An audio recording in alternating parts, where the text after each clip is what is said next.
यहाँ पे मैं वैल्यू फाइंड आउट करने जा रहा हूँ। Cot square 30 -2 cos square 30 -3/4 sec square 45 +1/4 cosec square 30।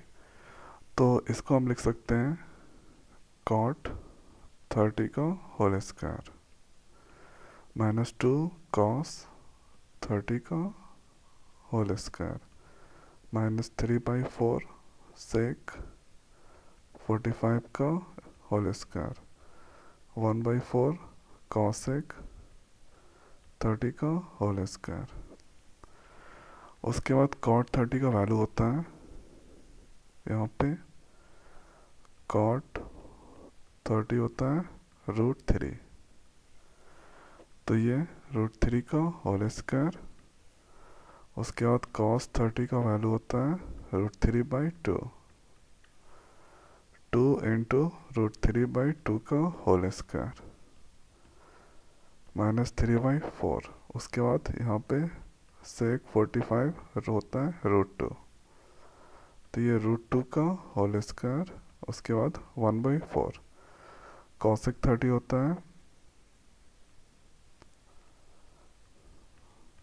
2, sign 30 होता है 1/2 कॉसेक 30 होता है 2। तो ये होता है 2 का होल स्क्वायर। √3 का होल स्क्वायर 3 के बराबर होता है। उसके बाद √3/2 का होल स्क्वायर 3/4 -3/4 ये हो गया √2 का होल स्क्वायर 2। उसके बाद 1/4 2 का स्क्वायर ये 4। अब इसको सॉल्व करना है, तो ऐसा करिए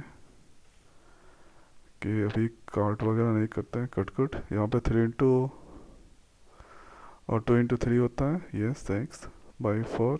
उसके बाद 3 इंटू 2 ये हो गया एक और ये दोनों मल्टीप्लाई में 6/4। उसके बाद 4/4। अब यहाँ पे सिंपल 4 का एलसीएम ले लीजिए, तो ये 3/1 है। 4 को 1 से डिवाइड करेंगे 4 आएगा, 4 इससे मल्टीप्लाई करेंगे तो ये 12। बाकी सब में एक टर्म है तो ये सब उतर जाएगा। अब यहाँ पे ये प्लस है 12 -6 ये हो गया 12। तो इसका वैल्यू आएगा 12, ये 0। उसके बाद यहाँ पे 0 + 4 4, तो यहाँ पे वैल्यू आएगा 4/4। इसको लिख सकते हैं 1, यही आंसर। इसको अगर कैलकुलेट करेंगे 12 + 4 ये 16 और -6 दोनों ऐड हो जाएगा -12, तो 16 -12। इसको घटाएंगे ये 4 आएगा, 4/4 1 आंसर। तो इसी तरह से यहाँ पे क्वेश्चन को सॉल्व किया जाता है।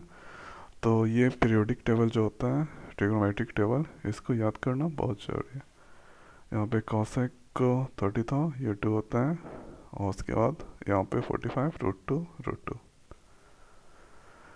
ठीक है, तो मैं आशा करता हूँ कि ये वीडियो आपको समझ में आ गया होगा। तो आज की वीडियो में इतना ही, मिलते हैं नए वीडियो में नए टॉपिक के साथ। Thank you.